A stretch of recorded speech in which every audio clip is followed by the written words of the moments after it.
So next up is Dr. Wenbo Sun, research faculty at the University of Michigan at UMTRI. Hey there. Here's a question. If you are thinking about this aggregate of risk in all these simulations we're doing, and you want to think about, all right, with a vehicle that I own or with the body type that I am, what happened in this case? And was it significant? Do I have, debilitating injuries? Am I no longer alive? Let's carry that through to looking at risk to the actual occupants. And that's, I think, the opportunity that Wenbo's been looking at. So, Wenbo, thanks very much. Thanks for the introduction, Greg. So, hello everyone, I'm a research faculty at UMTRI, and today we'll talk about our research progress on the UMTRI Mcity integration project. The title is Predicting Injury Risks in Accidents, and this is a joint work with my colleague Jingwen and also the Mcity team members Greg, Zhijie, and Tinghan.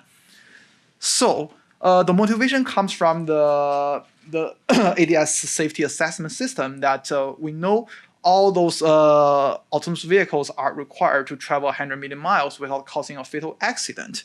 So to assess whether this ADS can satisfy this requirement, we need to run some ADS simulations. We can just keep running simulations, and some of the crashes are fatal, some of the crashes are just minor. But how can we differentiate the severe injuries or severe crashes from the minor injuries? Usually we just use this something called the AIS score. So this score is used to evaluate the crash severity, which ranges from level 1 to level 6. So level 1 means minor injury, while level 6 means like fatal injury or maximum injury. So basically from the injury biomechanics world, we would like the AS level to be less than or equal than 2, meaning that those are minor injuries, while whenever we have some AS level that's greater than 3, those are severe injuries. So the main focus of this project is try to integrate the ADS simulations with the function of the crash injury severity evaluation, so that for each simulation, for each ADS simulation we run, we will know the corresponding crash injury. Then we can use that one to evaluate whether the crash is fatal or not, and then to test whether this autonomous vehicle can satisfy this requirement on traveling 100 million miles without causing a fatal crash. So this is our research need. And to do this, we propose the following project framework. We start from some crash data set, for example, the Siren data set. So those data are already available on the NHTSA website. And then we leverage a large language model to extract those important pre-crash scenarios. So those pre-crash scenarios will tell you how far the two vehicles are away from each other, what are their initial speed. And then starting from those pre-crash scenario, we can run the ADS simulation developed by the Mcity team to simulate the effect of the active safety during the whole process of crash until we run the simulation until the moment of crash. So at the moment of crash, we'll capture the crash scenario, including the two vehicle speed, how they crash each other based on their angles, their speed, velocity, all those informations. And then starting from the crash scenario, we run the crash simulations to predict the injuries. We call this one the post-crash evaluation. Those will tell you how the airbags or safety belt going to react during the crash, during the whole process of crash, and evaluate the corresponding injury risks on different body regions, including head, body, arm, and also lower extremities. And eventually, we're going to use this post-crash evaluation to go back to validate the effectiveness of the ADS. So that's the whole framework of the project. So there are a few research challenges. So we know that we want to start with the pre-crash scenario, generate some crash scenario. So in the crash data set, we can think about, we can collect the data based on the human driving, right? We know how they're going to crash. And we can further replace those human driving behavior with the ADS simulation. Then we're gonna have how the ADS is gonna react during the crash. Then we have the crash scenario for both the human driving and also under ADS decision. Then for those human caused crashes, based on crash data, we can do the post-crash evaluation. We know how much injury risk are, how much injury are on different body regions and in the population wise. And for the crash simulation, for the ADS simulation, we need to further use the crash simulation simulation because it's kind of a counterfactual that you run the simulation, you know the crash scenario, but you don't know what's going on afterwards. So we want to run the crash simulations to see how much injury risks are there on each body regions, right? However, there are some research challenges. First is that we need to make sure that all those ADS simulations should be close to the reality. So that means that the input to the ADS simulation should still stick with the field data we already collected. The second part is that for the crash simulation, right? The crash simulation is mainly built based on injury biomechanics and also finite element models, and they may not reflect the real crash injuries in the real world.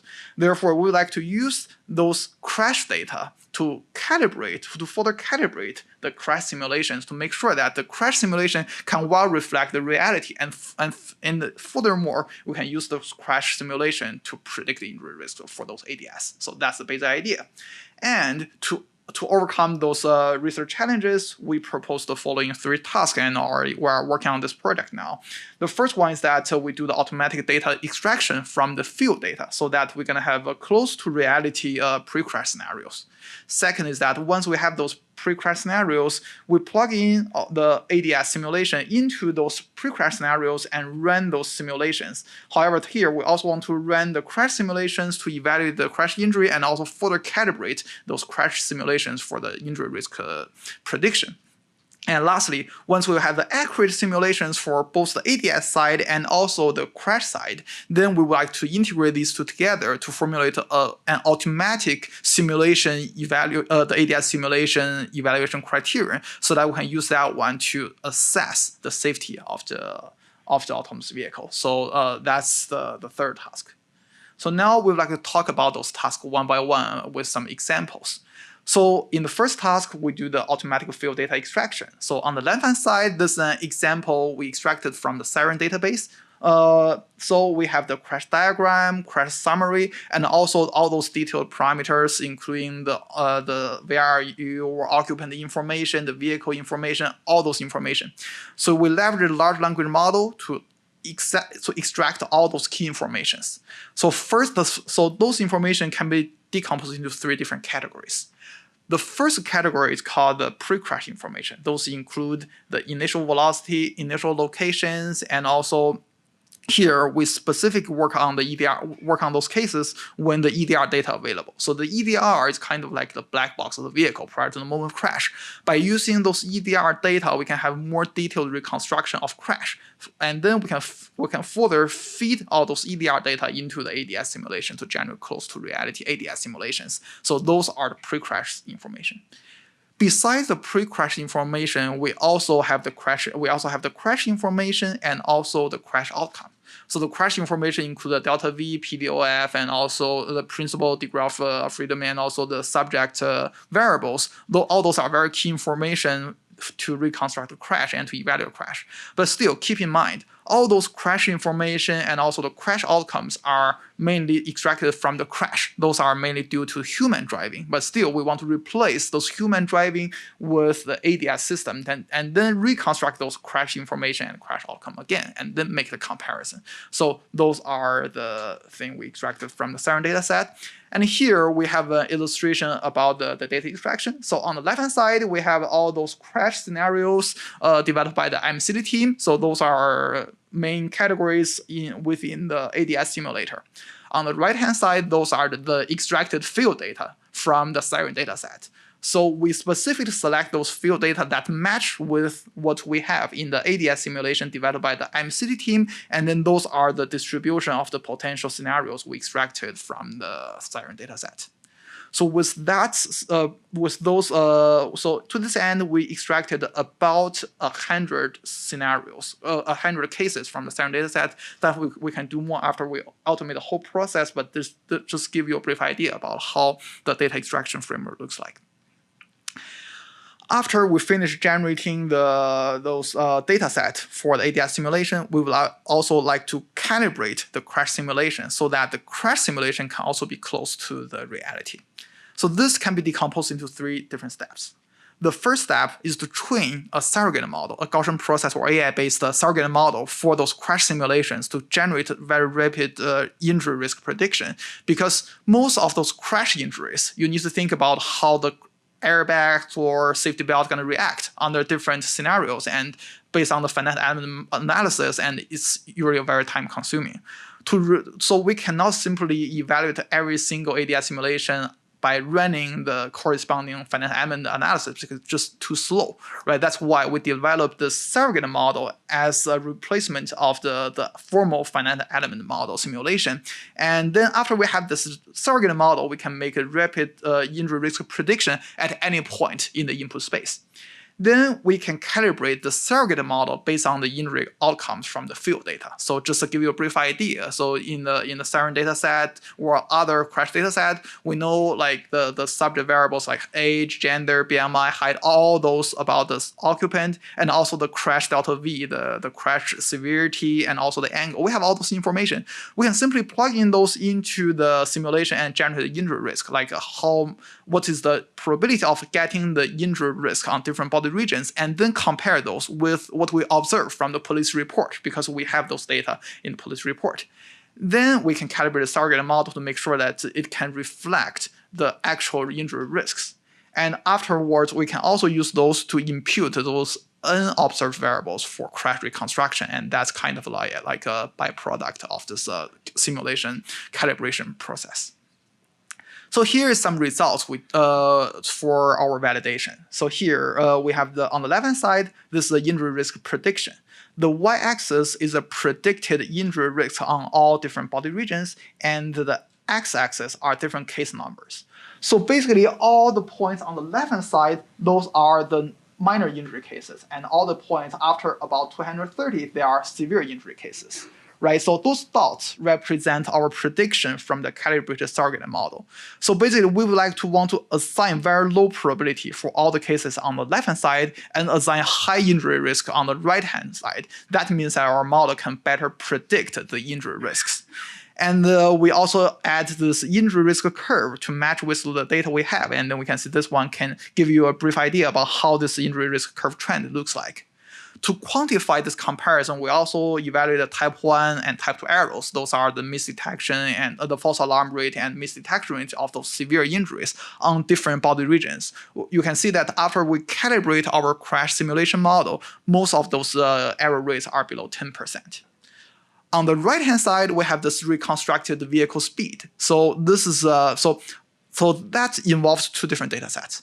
The first data set is called the PCDS data set. It mainly have the police report and have comprehensive information. So on the right-hand side, we have the distribution of the vehicle speed collected from the PCDS dataset to serve as a comparison baseline, and then apply our calibrated injury risk prediction model to reconstruct the speed, and then apply those to the imputed Michigan data. So you can see that for those datasets where the vehicle speeds are missing, we use our calibrated surrogate model to build the distribution and then compare the distribution with the original PCDS dataset where the speeds are available. We can see the similarity between these two distributions, and that demonstrates the performance of this calibrated surrogate model. We also conduct some manual simulation validation that you can see that we selected two different siren cases and run the actual manual or finite element model simulation. We compare the model prediction with the actual vehicle deformation collected from the field data, and we find that the actual hitting location are exactly the same. We also have this AI model validation based on the Gaussian process. So this is another randomly selected cases from the siren data set. So on the bottom left corner, you can see that we have the comparison between the model prediction and the ground truth. So because in reality, in the field data, you only know it's injury or not. So you only know 0 or 1. But however, for the prediction, we're going to give you the prediction, the percentage of getting injured on different body regions. And here we can see that our predicted percentage are really well matched with the ground truth we observed in the real data. We also have some animations, but yeah, probably don't play here. And that's the calibrated model. So after we have a well-calibrated crash simulations, now we can put these two simulations together, the ADS simulation and the crash simulation. So here, this is the whole pipeline of our simulation integration.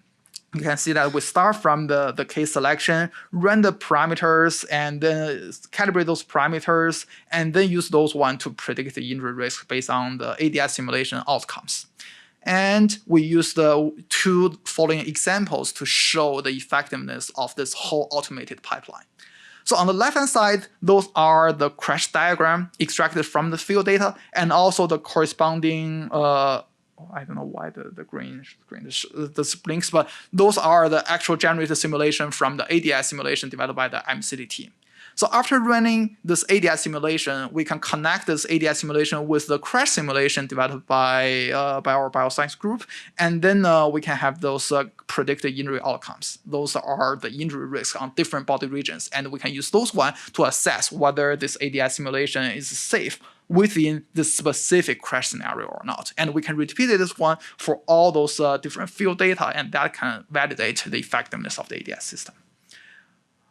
Besides the vehicle-to-vehicle crash, we also have additional efforts working on the vehicle-to-pedestrian crashes. So this is another scenario extracted from the VSIS dataset. So still, we have this ADS simulation conducted by based on this extracted crash diagram, and also ran the crash simulation. After we ran the crash simulation, we can predict this injury outcome on different body regions, and it seems like this is a minor crash. So, in summary, within this integration project, we developed an AI model for injury severity evaluation of all the ADS simulations. And we calibrate simulation based on the field data to make sure that all the simulations are more trustworthy. And in the very end, we integrate the ADS simulations with the crash simulations for safety evaluation. And this is already an automatic pipeline. And that's all for the presentation. So now I'm happy to answer any questions. And thank you for your attendance.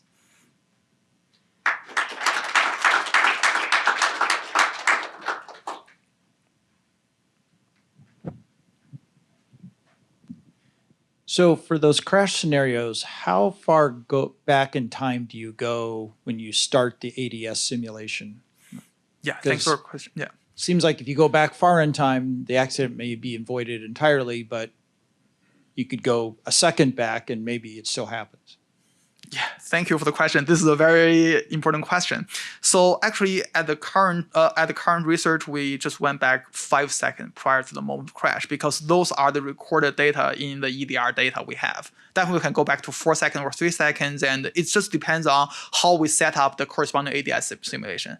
And that's one of the main limitations at the current research work because we don't know how we can set those like detailed parameters, as you said, when to trigger the ADS system and how hard the ADS can break, right? So we also had a discussion with Carol about this, that in the field data, we also have a comparison between the ADS effectiveness, that the vehicle with the ADS system and without the ADS system. So we know how much injury risk, how much difference are there in between those injury risks for the vehicles with the ADS and without the ADS. So therefore, we can further use some reverse engineering technique to find how to tune those ADS parameters and when to start the ADS simulation. So all those parameters are tunable, but I think those belong to the future work. Yeah, thanks. Yeah. Just curious, for the statistics that you showed, how big was the data set? What, sorry? How big was your data set? Yeah, Siren data set. Yeah, currently we work on 100 Siren database, but the whole database is really large. So yeah. Okay, thank you.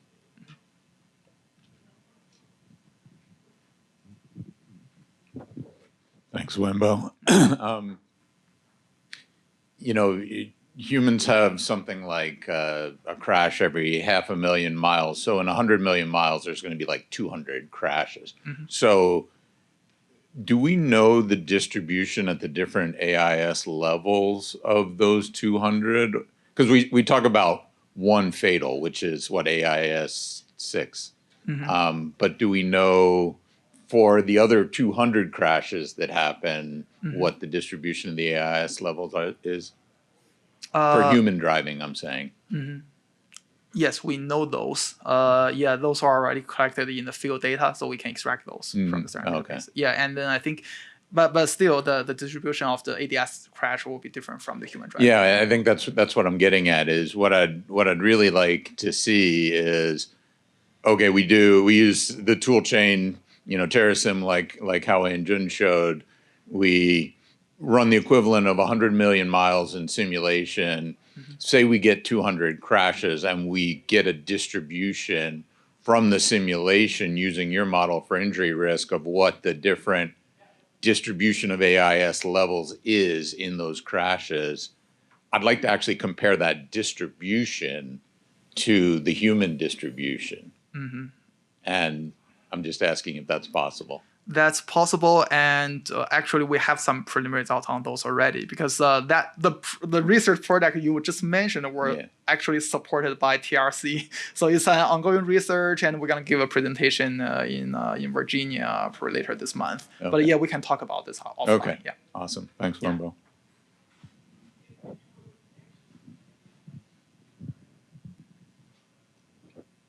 All right. Thank you, Wenbo. Appreciate it.